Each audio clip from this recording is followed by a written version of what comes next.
गर्जा Maharashtra news, सदैव आपल्यासोबत।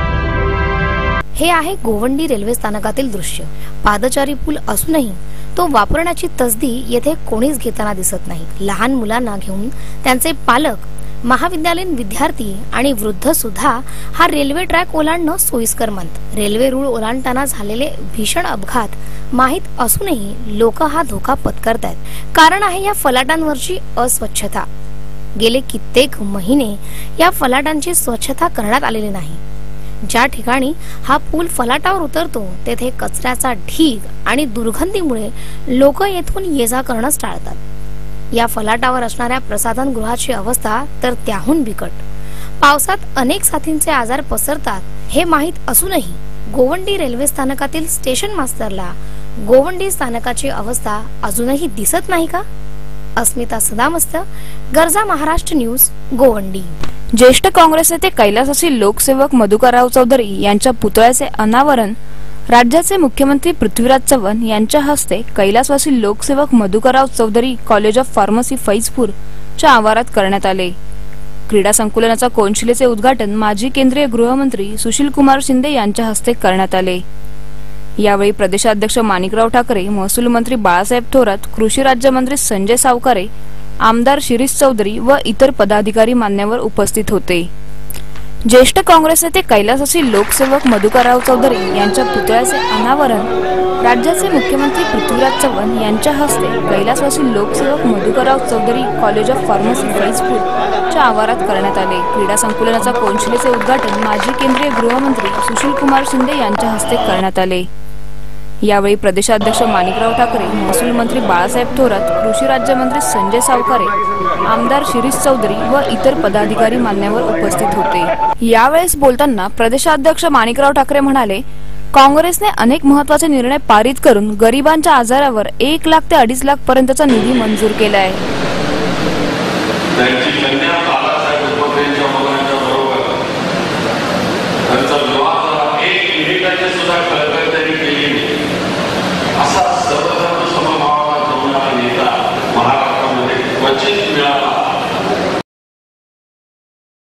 यावेळी मुख्यमंत्र्यांनी मधुकरराव चौधरी यांच्या कार्याचा गौरव केला।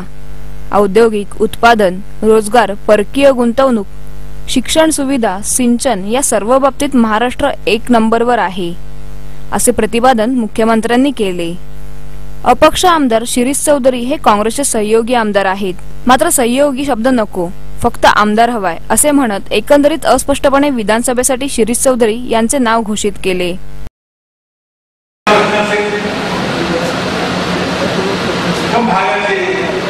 इतर विकासाच्या प्रश्नांची नक्की चिकाटी काम करणारा कर्तव्यदक्ष लोकप्रतिनिधी आहे। माणिकराव ठाकरे यांनी उल्लेख केला, शिरीषजी काळजी करू नका, तुम्ही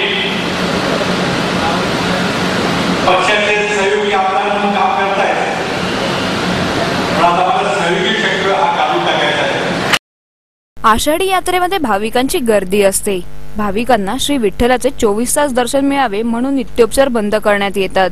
भाविकांना दर्शन देऊन श्री विठ्ठलास थकवा येतो। हा थकवा दूर व्हावा यासाठी प्रक्षाळ पूजेचा विधी केला जातो। आषाढी यात्रा संपल्यामुळे श्री विठ्ठलाची प्रक्षाळ पूजा करण्यात आली। या दिवशी श्री विठ्ठल रुक्मिणीचा पलंग काढला जातो। श्रींचा गाभारा, शयन मंदिर व पुढील परिसर स्वच्छ केला जातो। श्री विठ्ठल रुक्मिणीस लिंबू पिठी साखर लावली जाते। श्री रुद्राचा व पवमानाचा अभिषेक केला जातो। अलंकार घातले जातात। नैवेद्य दाखवला जातो। रात्री देवाचा थकवा दूर व्हावा म्हणून साधारणपणे 24 आयुर्वेदिक वनस्पती घालून तयार केलेला काढा श्रीस दाखवला जातो। या पूजेनंतर श्री विठ्ठलाचे शुद्ध 1 पासून आपण पांडुरंगाचं शेजघरात जाणं भाविकांच्या गर्दीमुळे थांबतं आणि देव हे 24 तास भाविकांच्या दर्शनाला उपलब्ध होतात। त्यामुळं एकादशीनंतर आज पंचमी आहे, म्हणजे जवळजवळ 20 दिवस पांडुरंग हे शेजघरात गेलेले नाहीत। त्यामुळे ही प्रक्षाळ पूजा आपण मुहूर्त काढून एकादशी नंतरचा एखादा मुहूर्त काढून ही करत असतोय। आणि प्रक्षाळ पूजा ही आपण सकाळी नित्योपचार करतो, दुपारी देवाला एक आंघोळ घालतो, त्यानंतर दुसऱ्या आंघोळीच्या वेळी दुग्धाभिषेक, रुद्राभिषेक करून अत्यंत अभ्यंग पद्धतीने पांडुरंगाला स्नान घातलं जातं. पोशाख आज वेगळ्या पद्धतीचा केला जातो, दागिने घातले जातात आणि पांडुरंग परत दर्शनाला उपलब्ध होतात 4 वाजल्यापासून. आणि आज संध्याकाळी ज्यावेळेस देव शेजघरात जातात त्यावेळी आपण आयुर्वेदिक 14 वनस्पतीपासून केलेला एक काढा असतोय, तो काढा देवाला दाखवतो आणि त्या काढ्यामुळं शिनवटा जातो असा एक हे आहे. त्या काढ्यामुळं पांडुरंग पुन्हा तेजपुंज होतात आणि उद्यापासून सर्व नित्योपचार पांडुरंगाचे पूर्वीप्रमाणे सुरू होतात. बालकांच्या हक्कासाठी झगडणाऱ्या महाराष्ट्र सरकारची दखल एकीकडे गुजरात हायकोर्टाने घेतली असताना अशा चिमुरड्यांची सुटका केल्यानंतर त्या मुलांना सुविधा पुरवताना बजेट नसल्याने पोलीस खात्याला तारेवरची कसरत करावी लागते, तर दुसरीकडे कोट्यावधीचे बजेट असलेल्या महिला बाल कल्याण विभागाचे रिमांड होम कुचकामी ठरत आहे. तेव्हा एक वेळ गुन्हेगारांच्या ताब्यातील मुले परवडली, पण असल्या रिमांड होम मधील नको असा घरचा आहे राज्याचे गृहमंत्री आर पाटील यांनी आघाडी सरकारमधील घटक पक्ष काँग्रेसला दिला आहे. तसेच पोलिसांनी कठोर बनून चिमुरड्यांवर अत्याचार करणाऱ्यांवर दंडुके चालावेत आणि वेळ पडल्यास बाल कामगार ठेवणाऱ्या कारखान्याच्या मालकांवर कारवाई करावी असे आदेशही आबांनी दिले.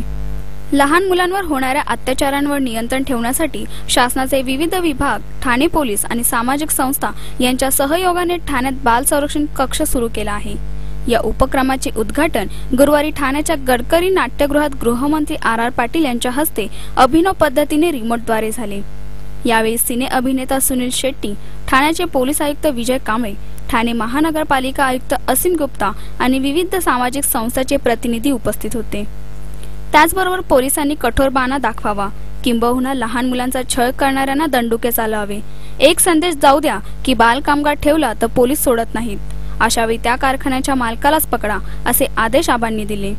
मध्यंतरी 250 मुलांची सुटका पोलिसांनी केली, पण पोलीस इन्स्पेक्टर बजेट नसल्याने सांगून टाळाटाळ करतात, तर मुलांच्या संगोपनासाठी महिला बाल कल्याण अधिकारीच सापडेना, जबाबदाऱ्या कुणीच घेत नाही अशी खंत आबांनी व्यक्त करून कोट्यावधीचे बजेट असूनही शासनाचा महिला बाल कल्याण विभागाच्या रिमांड होमची दुरावस्था बनल्याने ही मुले त्या गुन्हेगारांच्या ताब्यातच बरी अशी खिल्लीही उडवली.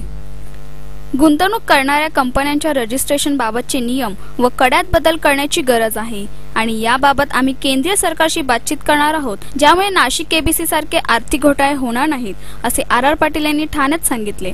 ते ठाण्यातील गडकरी नाट्यगृहामध्ये ठाणे पोलिसांचे चाइल्ड प्रोटेक्शन युनिट यांच्या उद्घाटनासाठी आले होते. त्याचबरोबर केबीसी कंपनीच्या संस्थापकाला फरार घोषित करून त्याची मालमत्ता जप्त करणार आहोत. याबाबत पोलिसांनी स्वतः गुन्हा दाखल केला आहे व पोलीस योग्य ती कारवाई करतील असेही आर पाटील यांनी यावेळी सांगितले. ठाण्यातील 40 मुले धार्मिक स्थळी गेले होते, त्यातील 36 मुले परत आली आहेत. बाकीचे 4 मुले अजूनही परत आली नाही. त्याबद्दल पोलीस ठाण्यात बेपत्ता झाल्याची तक्रार दाखल आहे आणि पोलीस त्या अनुषंगाने तपासही करत आहेत. बाकीच्या ठाण्यातील एकूण 125 मुले अशाच पद्धतीने गायब आहेत. तर कल्याणच्या मुलांच्या तपासात आम्ही केंद्रीय एजन्सी मदत घेत आहोत. कल्याणच्या 4 मुलांच्या घरातल्यांना जी पोलिसांकडून मदत पाहिजे ती मदत मिळेल असेही आर पाटील यांनी सांगितले. तर मुंब्रा अशा अतिरेकी लोकांचा अड्डा झालाय.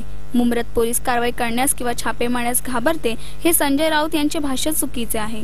आम्ही नेहमीच मुंब्र्यात कॉमिंग ऑपरेशन केली आहेत. जसं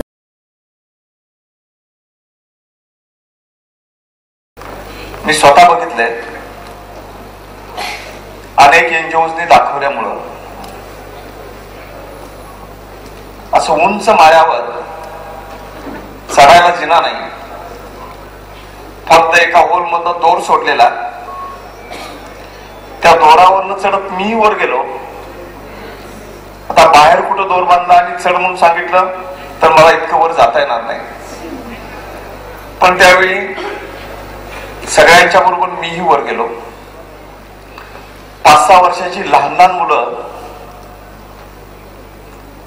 उघडी बसलेली आणि त्यांच्या पाठी काळ्या ठिक्कर पडलेल्या, भिंतीकडे बघत जरीचं काम करत,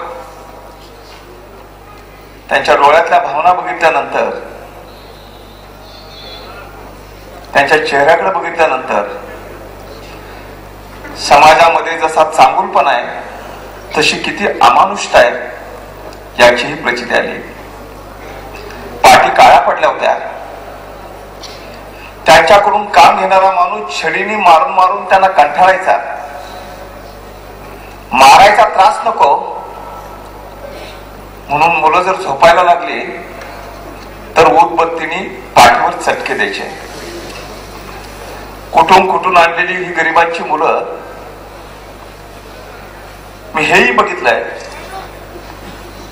की भीक मागण्यासाठी चांगल्या मुलांचे डोळे काढलेले, लोकांना दया वाटावी, 60-70 वर्षाच्या म्हातारीच्या हातात 3-4 वर्षाचं मूल येतच कुठून? याच्या पाठीमाग अनेक सामाजिक आर्थिक प्रश्न आहेत. समाजाने संवेदनशीलपणाने वागायची गरज आहे. पोलिसांनी या कामाला प्राधान्य देण्याची गरज आहे. एक ही बाजू आहे, तर अनेक वेळा घरातल्या नोकरांनी कधी मित्राचंच लहान मूल पैशासाठी किडनॅप केलेलं आपणही बघितलंय. त्यांनी विचारलं काय मल्ल्यांच्या जे 4 लोकांचा प्रश्न आहे त्या संदर्भात काय आतापर्यंत माहिती आपल्याकडे उपलब्ध आहे? त्यांच्या वडिलांनी मुलं मिसिंग असल्याची कंप्लेंट पोलीसमध्ये केलेली आहे. या संदर्भात पोलीस चौकशी करतायत. तीर्थस्थळाला भेटी देण्यासाठी आणि धार्मिक कार्यक्रमाचा भाग म्हणून 40 जण गेले होते, त्यातले 36 जण परत आलेले आहेत. पण एका ट्रॅव्हलिंग कंपनीमार्फत जे 4 जण गेले होते ते मात्र अद्याप परत आलेले नाहीत. त्यांच्या वडिलांनी मिसिंगची कंप्लेंट दिलेली आहे आणि पोलीस या घटनेचा तपास करत आहेत. पण हे प्रकरण समोर ठेवून मोठ्या प्रमाणात मुलं मिसिंग आहेत अशा पद्धतीची जी बातम्या येत आहेत, वक्तव्य केले जात आहेत, यामध्ये काही तथ्य नाही. पुलिसांच्याकडे याबाबतीतली कुठलीही माहिती नाही. ऐसे कोई नहीं, कहीं आपने शिकायत की थी, आपके पास कंप्लेंट आई थी, मीडिया के पास कंप्लेंट आई थी, उस एरिया में भी पुलिस ने कॉम्बिंग ऑपरेशन किया था, ऐसी कोई बात नहीं है. लेकिन उस एरिया में कुछ अलग चल रहा है, ये जो उनकी जानकारी है पुलिस इन्वेस्टिगेशन में उसके कोई तथ्य नहीं है, सच्चाई नहीं है. यदि उनके पास कोई जानकारी है तो दे दे पुलिस को. उशिरा का होईना पण पावसाने महाराष्ट्रात हजेरी लावली. पडलेल्या पावसामुळे प्रशासनाने केलेल्या रस्त्यांच्या कामाचे पितळ पुन्हा उघडे पडले आहे. ठाणे स्टेशन परिसरात असेच एक दृश्य पाहायला मिळाले, ज्यामुळे नागरिकांना अतोनात हाल सहन करावे लागत आहे. पडलेल्या पावसामुळे रस्त्यावरती खड्डे पडले असून वाहन चालकांना वाहन चालवणेही अवघड झाले आहे. युक्रेनजवळ रशियाच्या सीमेवर मलेशियन एअरलाइन्सचं MH17 हे विमान बक क्षेपणास्त्राच्या साह्याने पाडण्यात आलंय.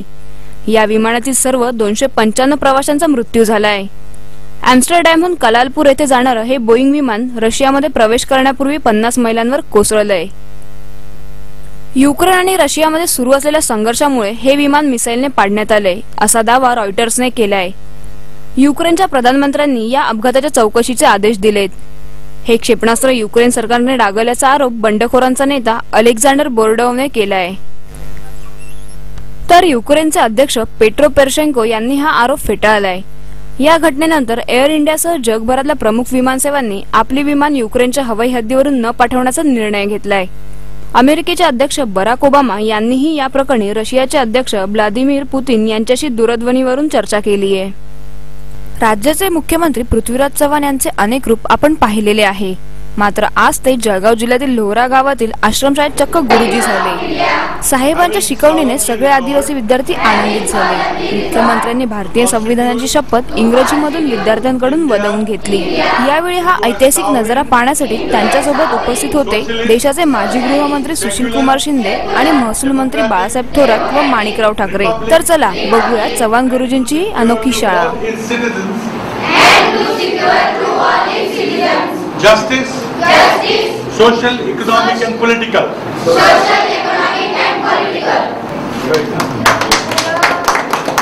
राष्ट्रीय स्तरावर कायद्याची मागणी आणि प्लॅनचेट मार्फत करण्यात आलेल्या दाभोळकरांच्या खुनाचा तपासाविषयी चौकशी व कारवाईची मागणी यासाठी आज मुंबई येथे मराठी पत्रकार परिषद घेण्यात आली। दाभोळकरांचा खून होऊन 11 महिने उलटले असतानाही अद्यापर्यंत खुनाचा कोणत्याही पद्धतीचा तपास लागलेला नाही। यामुळे ही चौकशी सीबीआय खात्यामार्फत करण्यात यावी अशी मागणी केंद्रीय गृहमंत्र्यांना करण्यात आली आहे, असे समितीचे राज्य कार्याध्यक्ष अविनाश पाटील यांनी सांगितले। हे खरं आहे की ज्या डॉक्टर नरेंद्र दाभोळकरांनी जवळजवळ 35 वर्ष चमत्कार नाही, आत्मा नाही, पुनर्जन्म नाही, प्लॅनचेट थोटांड आहे हे सांगितलं लोकांना आणि त्याच्या आधारावर जे शोषण करतात त्यांच्या विरुद्ध संघर्ष करायचा प्रयत्न केला, त्याच शहीद डॉक्टर नरेंद्र दाभोळकरांच्या खुनाच्या तपासासाठी पुण्यातल्या पोलीस यंत्रणेकडनं प्लॅनचेट करून दाभोळकरांच्याच आत्म्याला बोलवून खून कोणी केला याची माहिती घ्यायचा प्रयत्न केला। हे अतिशय हास्यास्पद आणि दुःखदायक पण आहे। आम्हाला असलेली खुनाची याबद्दलची अस्वस्थता, वेदना,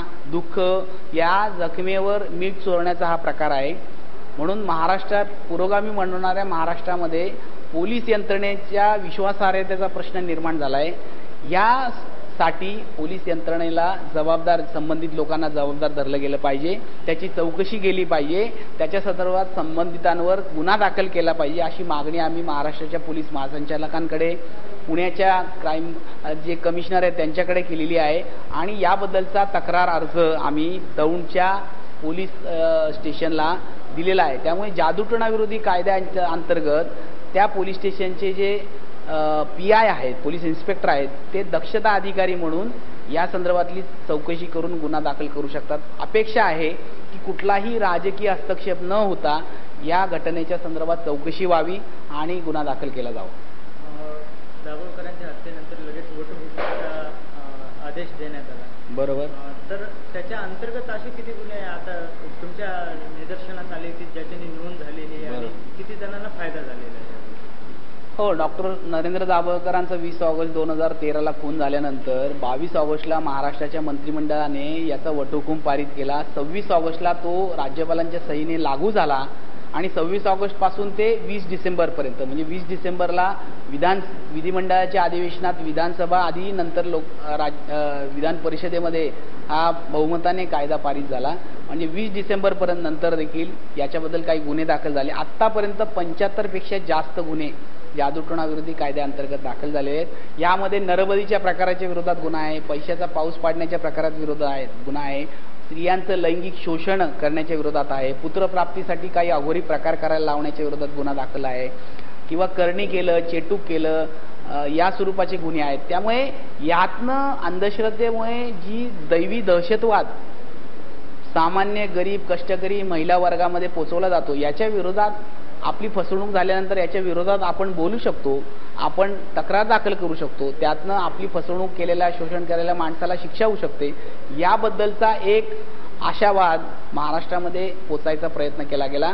याच्या प्रबोधनासाठी सरकारकडनं आम्ही बऱ्याच अपेक्षा बाळगून आहे। 14 मंत्रालय या विषयाशी संबंधित आहेत, यांनी काय करावं याबद्दलचा एक प्राथमिक प्रस्ताव आम्ही दिलेला आहे, पण अजून त्याबद्दल काही कार्यवाही होताना दिसत नाही। म्हणून आम्ही महाराष्ट्र अंधश्रद्धा निर्मूलन समितीच्या वतीने 85 दिवसाची एक जादूटोणाविरोधी कायदा प्रबोधन यात्रा आम्ही महाराष्ट्रभर काढली। 35 जिल्ह्यांमधनं 250 पेक्षा जास्त कार्यक्रमातनं आम्ही न्यायाधीश असतील, वकील असतील, पोलीस अधिकारी असतील, पोलीस कर्मचारी असतील, पत्रकार असतील, सामाजिक कार्यकर्ते असतील, डॉक्टर असतील, वकील असतील, या सगळ्यांपर्यंत हे प्रशिक्षण विषय पोचवायचा प्रयत्न केला आणि त्याला अतिशय उत्स्फूर्त प्रतिसाद आहे।